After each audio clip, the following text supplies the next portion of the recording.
Bismillahirrahmanirrahim. Assalamualaikum warahmatullahi wabarakatuh. Perkenalkan, nama saya Jalu Andika Kurniawan dari Program Studi Peternakan Fakultas Peternakan Universitas Boyolali.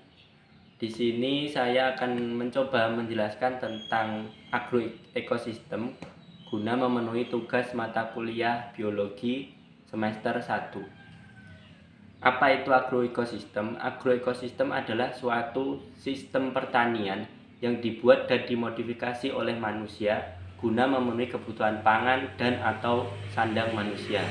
Nah, agroekosistem ini mempunyai sifat-sifat yaitu meliputi produktivitas, stabilitas, sustainabilitas, dan juga kemerataan. Produktivitas itu yaitu menunjukkan angka hasil panen per satuan luas. Kemudian untuk stabilitas itu yaitu sejauh mana kemantapan produktivitas akibat gangguan yang disebabkan oleh gejolak seperti iklim, cuaca, dan lain sebagainya. Kemudian sustainabilitas yaitu keberlangsungan, dan juga terakhir kemerataan yang menunjukkan sejauh mana hasil dari produktivitas terbagi di antara orang-orang yang berada di suatu sistem tersebut. Terus ada input produksi. Input produksi ini meliputi jenis tanaman, terus pola tanam, tingkat kesuburan tanah, tingkat serangan OPT, dan juga tingkat penggunaan peralatan. Untuk jenis tanaman misalnya bisa dari jenis padi, jagung, kacang-kacangan, dan lain sebagainya.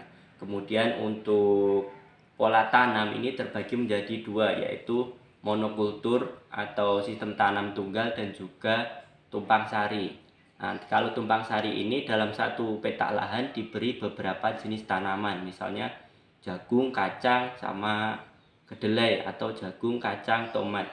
Nah, salah satu keuntungan dari sistem tumpang sari ini adalah kemunculan hama ini bisa lebih diminimalisir karena jumlah tanamannya yang beragam. Jadi tidak memunculkan hama yang lebih banyak daripada tanaman monokultur.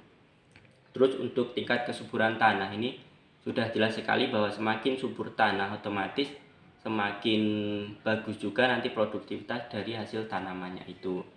Kemudian ada tingkat serangan OPT. OPT ini bisa meliputi dari tikus atau serangga-serangga pengganggu ataupun hama-hama lain.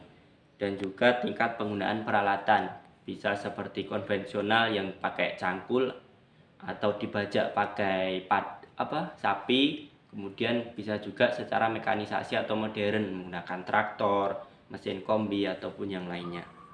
Kemudian ada pupuk. Pupuk ini juga terbagi menjadi dua, yaitu organik dan juga anorganik.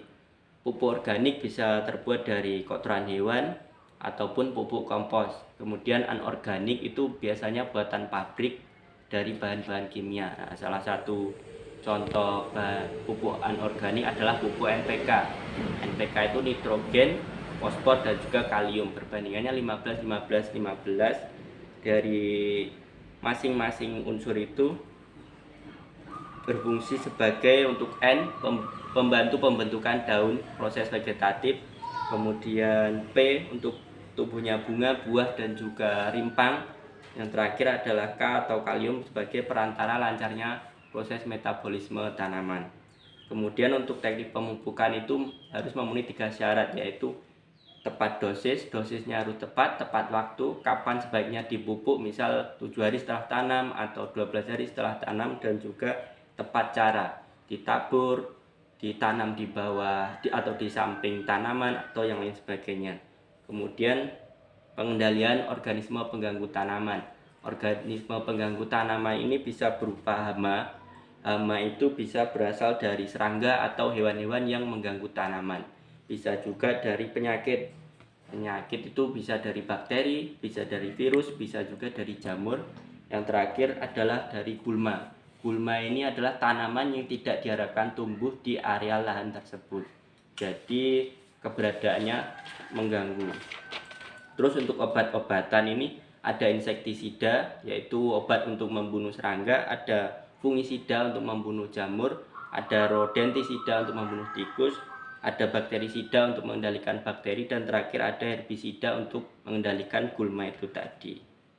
Sifat-sifat pengendalian bisa melalui kontak, yaitu jika hama yang kontak langsung dengan obat tadi maka dia akan mati. Bisa juga melalui sistemik, jadi dia obatnya merasap ke tumbuhan. Kalau hamanya itu makan tumbuhan maka dia pelan-pelan akan mati. Ya, itu dia sedikit penjelasan tentang agroekosistem. Terima kasih, semoga bermanfaat. Assalamualaikum warahmatullahi wabarakatuh.